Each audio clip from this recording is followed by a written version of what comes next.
I didn't decide to be an astronaut until I was finishing up my master's. I always liked engineering. I knew I wanted to do something in that field, and I got a degree in engineering physics as an undergraduate, and I went on and decided to try a little computer science. And when I was getting out of that, though, I realized I probably needed to get a job at some point. That was probably the goal of going to school.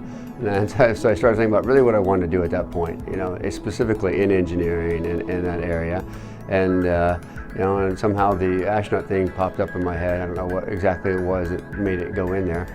11 years later, I finally made it. It was definitely well worth it, though.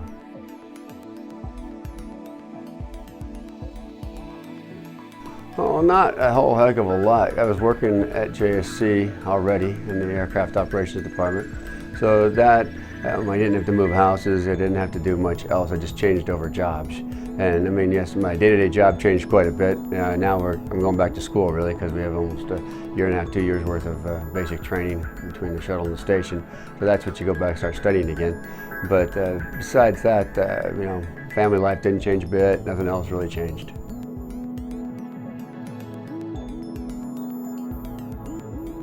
You feel more protected, I believe, inside the spaceship. In the window, of course, you don't get a full view, and more of a 360-degree kind of view you get in a spacesuit.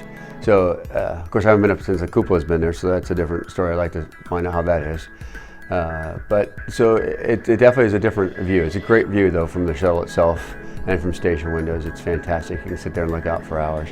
But it's just to add another whole level to it when you do it in a spacesuit, and you're just in your own little space vehicle. You got this great view. You can look from horizon to horizon without much effort, and it's just you out in space.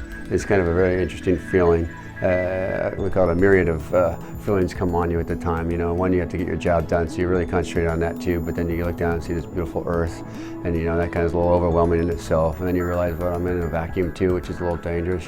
So there's many feelings going on at the same time. But I think the one that overrides everything, of course, is get the job done, because you don't want to screw up.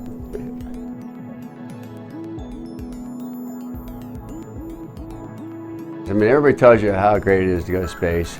And then when you get there, it's even better. I think it's how much better it is than people even say. Because you never really believe them all. They say, yeah, you're just saying that just because, you thought it was great to go and all that. And it is great to go. You think, yeah. When you get there, to me, it was just so much fun. The whole floating and doing everything like that and just working there, I just really, really enjoyed it. And I didn't realize how much I would enjoy it.